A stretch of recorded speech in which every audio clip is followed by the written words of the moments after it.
네, 여러분 반갑습니다. 자, 이번 영상에서는 그 리스크5와 관련된 개발 생태계에 대해서 여러분께 설명을 드리도록 하겠습니다.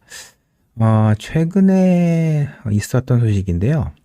자, 리스크5 기반의 P550이라는 그 프로세서가 엔비디아의 쿠다에 포팅이 됐다, 사용이 됐다라고 하는 뉴스인데, 지금 제가 여러분께 보여드리고 있는 이 페이지는 리스크5라는 CPU 아키텍처를 설계한 이 핵심 멤버인 이분이 올린 포스트입니다.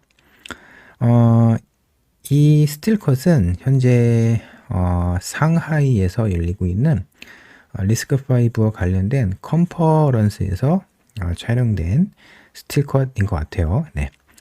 보시는 바와 같이 여기 CPU가 있고 뭐 쿠다라는 게 있는데 쿠다는 그 엔비디아에서 만든 그 소프트웨어 인터페이스라고 알려져 있는데요.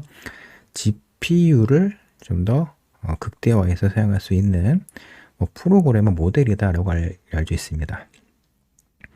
근데 여러분이 이 기사를 보시면 몇 가지 좀 이해가 안 가는 점이 있을 텐데요. 여기 보면은 이 Sci5가 있고 P50이 있는데 이게 무슨 내용인지 궁금해하실 수가 있기 때문에 여러분께 함께 리스크5 아키텍처와 관련된 개발 생태계에 대해서 좀 이야기를 해 보도록 하겠습니다.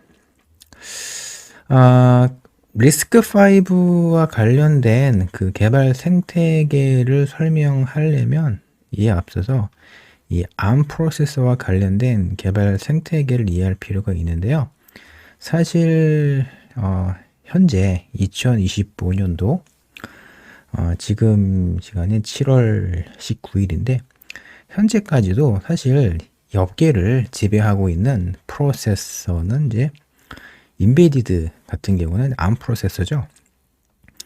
스마트폰이나 디지털 TV 그리고 전장 업계에서는 그 ARM 프로세서가 굉장히 많이 활용이 되고 있어요.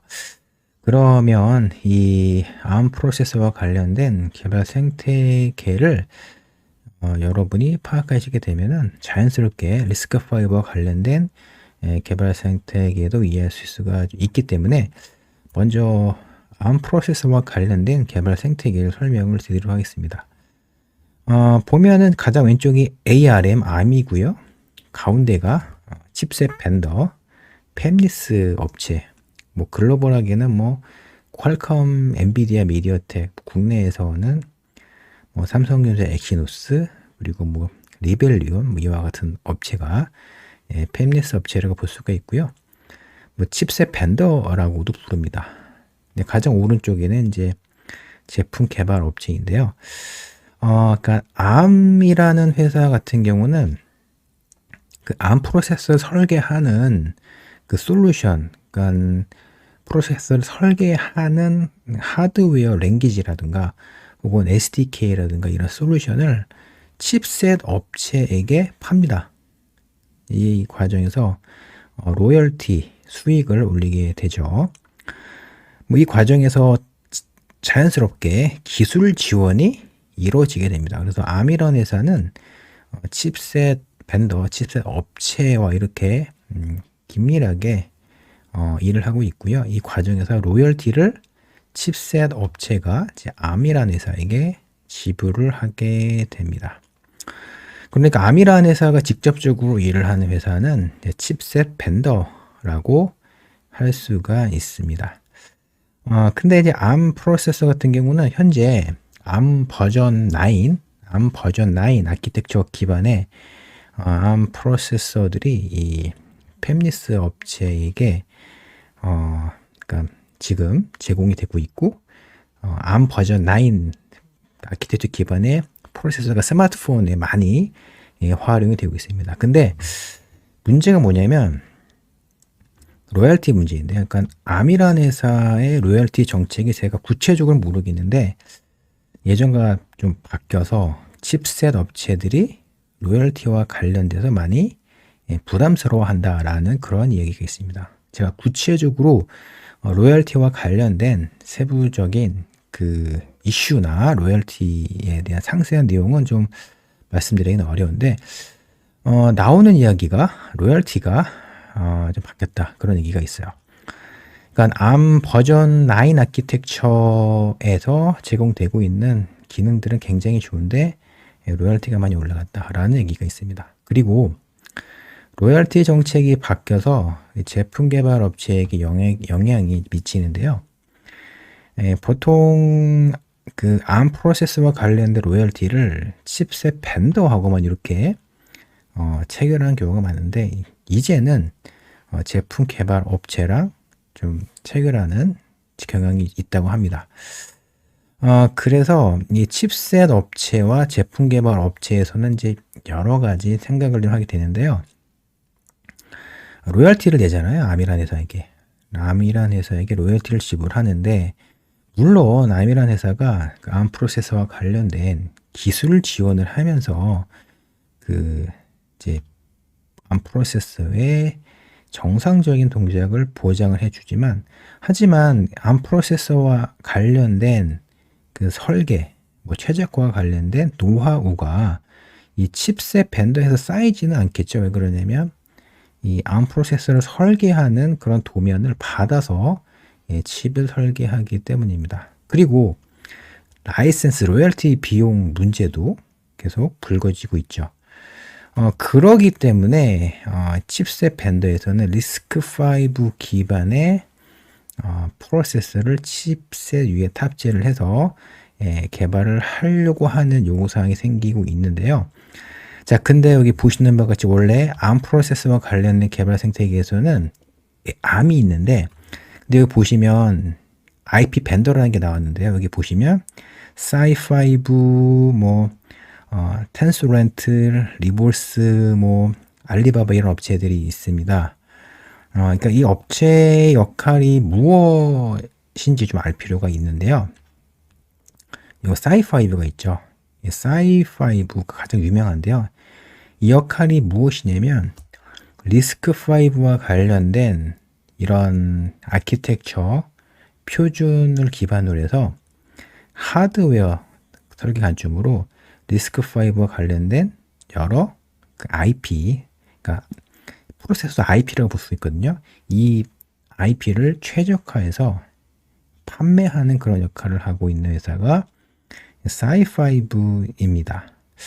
그러니까 이 사이5가 ARM의 역할을 어느 정도 대체한다.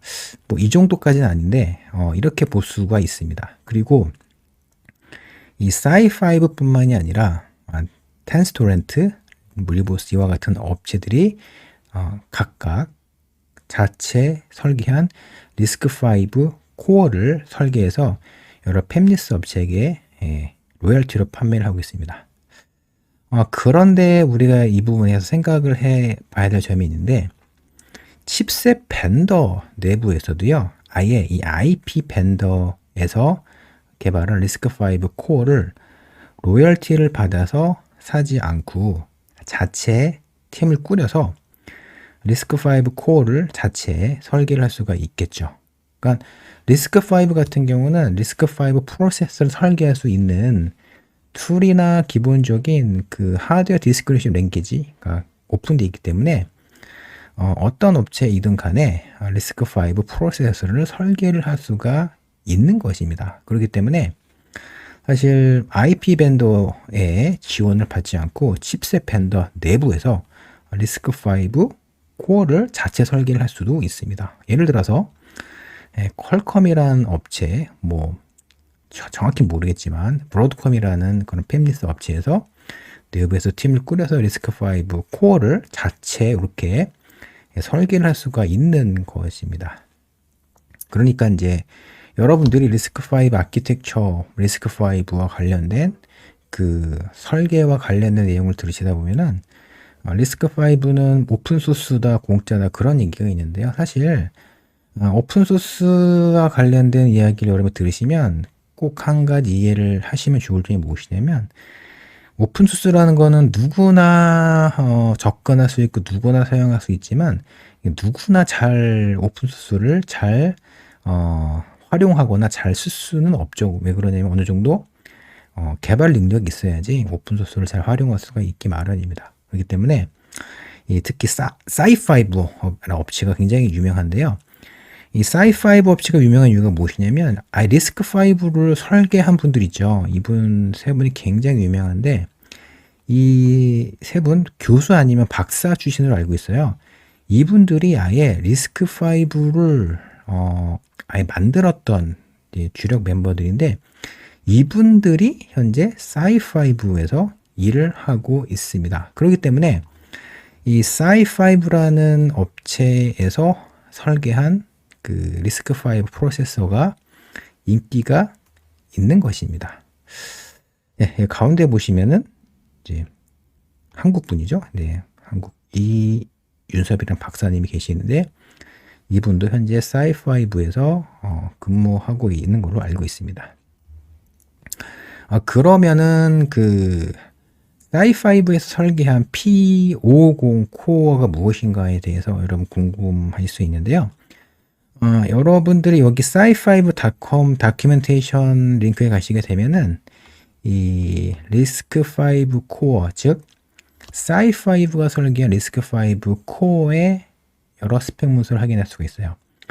그러니까 여러분이 ARM 아키텍처에 익숙하시면 아시겠지만 ARM 버전 9 아키텍처, ARM 버전 8 아키텍처 같은 경우는 ARM 버전 8 아키텍처 기반의 ARM 프로세서가 코어텍스 A53, 코어텍스 A57이잖아요. 그러니까 이와 같은 코어텍스 A53이나 코어텍스 A57과 같은 프로세서의 내부의 설계 방식은 조금씩 다를 수가 있습니다. 네, 여러분이 보시는 바와 같이 이제 P550 코어라는 그 사이5에서 설계한 리스크5 프로세서가 있는데 이 보시는 바와 같이 이와 같은 블록 다이어그램 확인할 수가 있습니다. 보시면은 SV48MMU, 뭐 FPU, PMP, CLINT, PLIC가 있는데 여러분이 이와 같은 그 레퍼런스 문서를 분석을 하시려면 일단 리스크5 아키텍처와 관련된 내용을 알고 계셔야 됩니다. 이게 머신 모드, 유저 모드, 슈퍼바이저 모드가 있는데 그러니까 기본적으로 P550 코어, 그러니까 사이5가 설계한 그 리스크5 코어인데 이 내부의 스펙을 파악하시려면 리스크5 아키텍처의 기본적인 내용을 여러분이 잘 알고 계셔야 됩니다. 그러니까 SV48 같은 경우는요. 리스크5 아키텍처에 지원하고 있는 가상 그 주소의 옵션이 SV39, SV48, SV57이 있는데, 그러니까 2의 39승, 부분 2의 48승만큼의 가상 주소 범위에 그 이제 가상 주소를 관리할 수 있는 기능인데요. 그러니까 SV48 같은 경우는 2의 48승 사이즈만큼의 가상 주소를 MMU가 지원한다 라는 이야기입니다. 여러분과 이제 함께 이제 이 기사에 대해서 좀 배영기 씨가 알아봤는데요. 그러니까 이분이 사이5의 직원이기 때문에 사이5에서 설계한 P50이라는 보드가 쿠다에서 돌아간다는 그런 얘기인 것이죠. 그러니까 이 개발 생태계에 관련된 내용을 여러분이 이해하셨으면은 이 기사의 내용을 여러분이 잘 이해할 수가 있을 것입니다. 여기까지 리스크5와 관련된 이제 최근 동향에 대해서 설명드렸는데요. 바로 이어서 취준생 입장으로 봤을 때, 또 경력 개발자 입장에서 봤을 때 리스크5를 알면 왜 좋은지에 대해서 또 여러분께 좀 제 생각을 말씀드리도록 하겠습니다.